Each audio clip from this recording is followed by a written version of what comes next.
नमस्कार दोस्तों, वर्णमाला क्लासेस में आप सभी का स्वागत है। सबसे पहले तो मैं आपसे माफ़ी चाहूँगा कि मैं इतने दिन तक कोई वीडियो बना नहीं पाया, क्योंकि मेरे एग्ज़ाम आ रहे थे और अभी जो नेट की जो डेट है वो 1 महीने बाद ही, 1 महीने से भी कम ही टाइम बचा है। तो आप लोग सब पूछ रहे हैं कि कौन सी बुक पढ़ें जो जल्दी से कंप्लीट हो जाए, जिसमें ज़्यादा फैक्ट्स हों, जिससे एग्ज़ाम क्लियर हो जाए। तो मैंने आपको अपनी पिछली वीडियो में बताया था कि जो बुक्स मैंने बताई थी वो करने से आपका डेफिनेटली नेट निकल जाएगा, नेट क्या JRF भी निकल जाएगा। पूरी स्ट्रेटजी मैंने बताई थी, उसको अगर आप फॉलो करें तो। फिर भी आपको कुछ कन्फ्यूजन है, उसके लिए मैं ये वीडियो बना रहा हूँ कि अभी जो कम से कम टाइम में हम ज़्यादा से ज़्यादा सिलेबस कैसे कवर कर पाएँ और कौन सी बुक ऐसी पढ़ें जो हमें ज़्यादा कन्फ्यूजन ना हो और सारा सिलेबस जल्दी से कंप्लीट हो जाए। तो उसके लिए मैंने आपको बुक बताई थी एक, ये आर्य कॉम्पिटिशन्स की भारतीय इतिहास। इसके अंदर जो किरण, जो नाम सुना होगा, कि आपको बताया था मैंने कि 3 तरह की बुक होती है। एक ऑथेंटिक बुक होती है, टेक्स्ट बुक्स होती हैं जो हम कॉलेज में हमें टीचर्स वगैरह रेफ़र करते हैं। दूसरी गाइड बुक्स होती हैं जो हम अपनी मर्ज़ी से, जो मार्केट में जो ज़्यादा प्रचलन में होती है, लक्ष्मीकांत की तरह से, वो हम पढ़ते हैं। उसमें हमें ज़्यादा फैक्चुअल चीज़ें और कंपटीशन एग्ज़ाम के तरह से जो लिखी गई है वो किताबें होती हैं। और तीसरी बुक्स वो होती हैं जो नोट्स की तरह काम करती है, जिसमें पॉइंट वाइज चीज़ें लिखी होती हैं। तो अभी जो टाइम है वो हमें ना तो टेक्स्ट बुक्स पढ़ने का टाइम है पूरा, हर सब्जेक्ट के लिए अलग अलग टेक्स्ट बुक अभी पढ़ नहीं सकते हैं। दूसरा, हम हर सब्जेक्ट के अलग अलग गाइड भी नहीं पढ़ सकते हैं, गाइड में भी काफ़ी ज़्यादा मटेरियल होता है टेक्स्ट बुक से। और अभी जो हम कर सकते हैं वो पढ़ सकते हैं नोट्स की तरह से जो किताबें लिखी हुई है। तो हम किरण की बुक पढ़ते हैं या फिर एक कॉस्मोस की आती है वो बुक पढ़ते हैं। तो उससे अच्छी मेरे को ये बुक लगी थी, और ये मेरे को लगता है कि ये बेस्ट बुक है अभी जो मार्केट में हिंदी मीडियम के लिए है, नेट और असिस्टेंट प्रोफेसर वगैरह के लिए, और जो भी हमारा DU का, JNU का, जो सारे फैक्चुअल एग्ज़ाम्स हो रहे हैं, तो उन सब के लिए अगर हमें कोई रामबाण में वो कोई बुक लगती है तो वो यही लगती है। मैं भी फ़िलहाल इसी को पढ़ रहा हूँ। इसमें आप देखोगे, इसमें तीनों टाइम पीरियड इसमें अच्छे से कवर किए हुए हैं।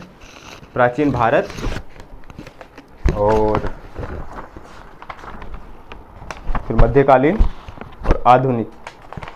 तो इसको पढ़ने के बाद आपको, मुझे नहीं लगता है कि फैक्ट्स के लिए आपको कोई और बुक पढ़नी पड़ेगी। आपने पढ़ भी रखा होगा पहले से, और अगर नहीं पढ़ रखा है तो अभी तो इतना टाइम मेरे को नहीं लगता है कि हम अच्छे से कोई टेक्स्ट बुक पढ़ के और एग्ज़ाम निकाल पाएंगे। तो उसके लिए सबसे सही मेरे को स्ट्रेटजी यही लगती है कि इसको हम पढ़ें, क्योंकि ये कम से कम समय में कंप्लीट हो जाएगी। मेरे को लगता है 15 दिन में पूरी किताब कंप्लीट होने वाली है, और फिर उसके बाद आपको रिवीजन के लिए और टेस्ट पेपर वगैरह लगाने के लिए भी टाइम रहेगा। और दूसरा, मैंने आपको एक बताया ही था कि एक क्वेश्चन बैंक आप ले लीजिए अरिहंत का, या फिर एक घटना चक्र का एक क्वेश्चन बैंक आता है हिस्ट्री का। वो उसमें आपको कैसे मिलेगा, उसमें टॉपिक वाइज आपको उसमें सारी चीज़ें मिल जाएंगी, क्वेश्चन मिल जाएंगे टॉपिक वाइज, तो आपको वो कंप्लीट करने में आसानी रहेगी। अरिहंत की बुक बड़ी है, कंप्लीट ज़्यादातर मामलों में हो नहीं पाती है कंप्लीट वो। तो कंप्लीट करने के लिए घटना चक्र की बुक मेरे को लगता है वो ज़्यादा बेहतर रहेगी। और दूसरा, आर्य कंपटीशन की जो गाइड है, गाइड नहीं, नोट्स हैं ये, तो इनको आप पढ़ के आप एग्ज़ाम जल्दी से जल्दी निकाल सकते हैं। और दूसरा, एक बात मैं पहली वीडियो में बताना भूल गया था कि हम जो फर्स्ट पेपर के लिए, नेट के लिए जो फर्स्ट पेपर के लिए हम पढ़ते हैं, तो फर्स्ट पेपर के लिए KVS मदान की मैंने बुक बताई थी आपको। KVS मदान की बुक आप इंग्लिश मीडियम में पढ़िए, क्योंकि हिंदी मीडियम में दिक्कत ये होती है कि हमें जो क्वेश्चंस ट्रांसलेटेड आते हैं और क्वेश्चन वो हम फिर सॉल्व कर नहीं पाते हैं पूरे, जिस तरह की उसमें हिंदी लिखी होती है हमें को समझ नहीं आता है। इंग्लिश में हम पढ़ते हैं तो आ जाता है समझ में। अगर हमने इंग्लिश में ही वो बुक पढ़ी हो, या फिर कहीं से उसके इंग्लिश के हमें कीवर्ड्स और इंग्लिश के की वोकेबलरी उसकी पता हो हमें, तो हम बहुत आसानी से वो पेपर निकाल सकते हैं। मेरा भी पहले यही था कि मैंने जब पढ़ रहा था हिंदी से पढ़ा था, और वो सब क्वेश्चन मेरे को समझ आते नहीं थे। मैंने इंग्लिश में जैसे ही स्विच किया मेरा JRF क्लियर हो गया था। तो ये स्ट्रेटजी आप अपनाओ कि KVS मदान की बुक और KVS मैदान में भी शुरू के कुछ चैप्टर हैं, बाकी सारे चैप्टर आपको पढ़ने की ज़रूरत नहीं है। जो मैथमेटिकल जो एप्टीट्यूड है और रीजनिंग वगैरह के वो तो हम खुद से कर लेते हैं, और बाकी जो रिसर्च मेथडोलॉजी के जो कुछ क्वेश्चन और जो टॉपिक्स हैं वो सब हमें उसमें से पढ़ने हैं, और दूसरा इंफॉर्मेशन टेक्नोलॉजी के उसके अंदर से क्वेश्चन पढ़ने, स्वयं वगैरह आप उस पर ध्यान देना अच्छे से। और दूसरे और लास्ट में फिर यही कहूँगा कि ये जो बुक है इसको आप पढ़ने की कोशिश कीजिए, इससे आपका बहुत हद तक सिलेबस कंप्लीट हो जाएगा कम से कम समय में, क्योंकि एक बार किताब पढ़ना इतना फ़ायदेमंद नहीं है, उसको रिवाइज़ करना ज़्यादा फ़ायदेमंद है। तो इसको हम रिवाइज भी कर सकते हैं 2 से 3 बार तक, जितना टाइम हमारे पास बचा हुआ। मेरे को लगता है कि 2 से शायद डेट शीट तो पता नहीं आई है कि नहीं आई, लेकिन जैसा मेरे को आइडिया है कि 2 मई से एग्ज़ाम है। तो आप ये स्ट्रेटजी अपनाइए। और दूसरा जो इतिहास लेखन की जो क्लासेस के लिए मैंने बोला था, मैंने बताया था कमेंट्स में भी मैंने जवाब दिया था कि 10 अप्रैल से क्लासेस शुरू हो जाएंगी, तो उस पर मेरा काम जारी है।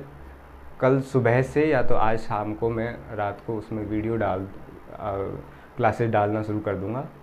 और आप वो जो इतिहास लेखन का जो मटेरियल है वो आपको कहीं और से पढ़ेंगे, क्योंकि मेरे को भी वही दिक्कत आई थी और ज़्यादातर लोगों को वही दिक्कत आती है कि हमें पढ़ना कैसे, चीज़ें अरेंज कैसे करना है। बुक्स हमें पता है जो हमने ग्रेजुएशन में पढ़ी थी, बाकी इतिहास लेखन के लिए अलग बुक होती है, इतिहास की जो फिलोसफी है उसके लिए अलग बुक होती है। तो वो सबको पढ़ के चीज़ें ग्रैब नहीं कर पाते हम। पहले एक बार उसके कॉन्सेप्ट हमें पता लग जाए, ये चीज़ पढ़नी है, ये चीज़ नहीं पढ़नी है, और क्या उसमें हमें क्लियरिटी एक बार आ जाए तो हम बहुत आसानी से वो चीज़ क्वेश्चन सोल्व कर पाएंगे। क्वेश्चन सोल्व नहीं करने का हमारा जो परेशानी यही रहती है कि हमें उसमें क्लियरिटी नहीं होती है। तो क्लियरिटी आप मेरे क्लासेस देखोगे तो आपको क्लियरिटी आ जाएगी। उसी के लिए मैं वीडियो बना रहा हूँ। नहीं, वीडियो बनाने की भी कोई मेरे को वो नहीं थी, क्योंकि रिसर्च मेथडोलॉजी की जो वीडियोज़ है वो ज़्यादातर चलती नहीं है, मैंने देखा हुआ है। और लोग जो डाला हुआ है उससे आपको कोई क्लियरिटी आती नहीं है। किसी ने 2 वीडियो डाल दी, किसी ने काल्पनिक इतिहास लेखन पर डाल दिया, किसी ने विश्लेषणात्मक इतिहास लेखन पर कोई वीडियो डाल दिया, किसी ने इब्न खलदुन पे वीडियो डाल दिया। तो उससे हमारा कुछ फ़ायदा होने वाला है नहीं। तो सीरीज़ से सारी चीज़ें टॉपिक वाइज मैं एक बार आपको बता दूंगा अच्छे से, और कहाँ से पढ़ना है।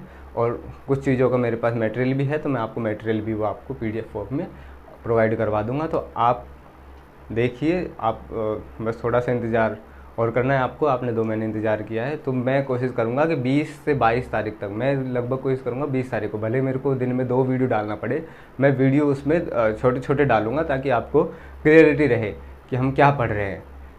और इसलिए भले मेरे को 2 वीडियो डालना पड़े दिन में या 3 वीडियो डालना पड़े, मैं वो कंप्लीट करवा दूंगा 20 तारीख तक।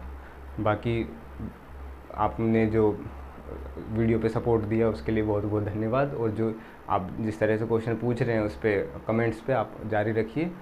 फालतू के जो क्वेश्चन पूछ रहे हैं वो छोड़िए। और धन्यवाद।